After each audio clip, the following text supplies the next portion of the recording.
What are the different types of bank mandates available for investors? That's our topic for discussion today in the Market Secrets Investment Series.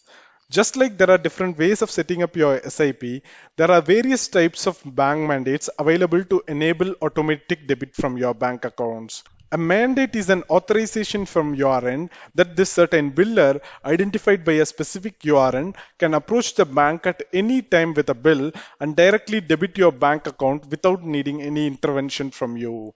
Mandate creation takes time. The banks will wait for a while, that is a cooling off period or a time to set up, to allow the account holder to come forward in case this was set up mistakenly or if this was a fraudulent activity. There are more than one ways to set up a mandate. Note that a mandate is specific to a biller and linked to URN of that biller. Generally speaking, there are different types of mandates. Let's start with NACH mandate. NACH mandate should be set up via paper form submission at the bank by your biller. Bank verifies it based on your signature. The bank will match the signature in the form with the one in the bank's record. This takes usually 30 to 45 days to set up because this is a physical submission.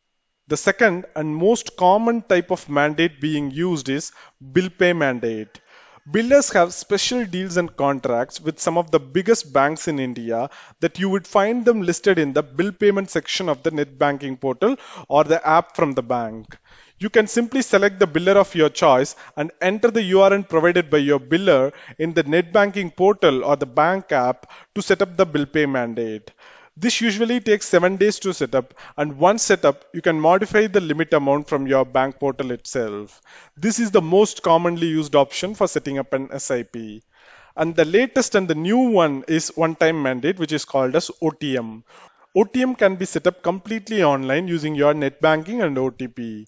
Once you set up an OTM, it can be used for SIP and lump sum purchases anytime.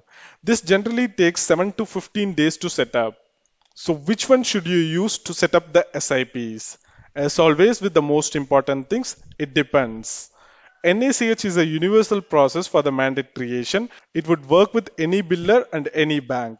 It is time consuming but works. However, it is also error prone because it is verified based on the signature. But with the introduction of one-time mandate, you can set up the one-time mandate completely online with few simple steps. But the bank charges one-time fee of 20 to 200 rupees. And lastly, the bill pay mandate is the most convenient and transparent to the end users. You can easily delete the biller from the net banking later if you wish to delete the mandate. You can even stop the payments on some of the incoming bills through net banking. So based on your convenience, you can go with OTM or bill pay or even NACH mandate. It's completely up to you. This brings us to the end of today's episode. If you have any queries on setting up the bank mandates, let us know in the comment section. We'll be happy to help you out. Hit the like button if you have liked this video and share it with your friends if you find it useful. Also subscribe to our YouTube channel and click the bell icon to get notified whenever we conduct live sessions. Thanks for watching. Have a great day. Goodbye.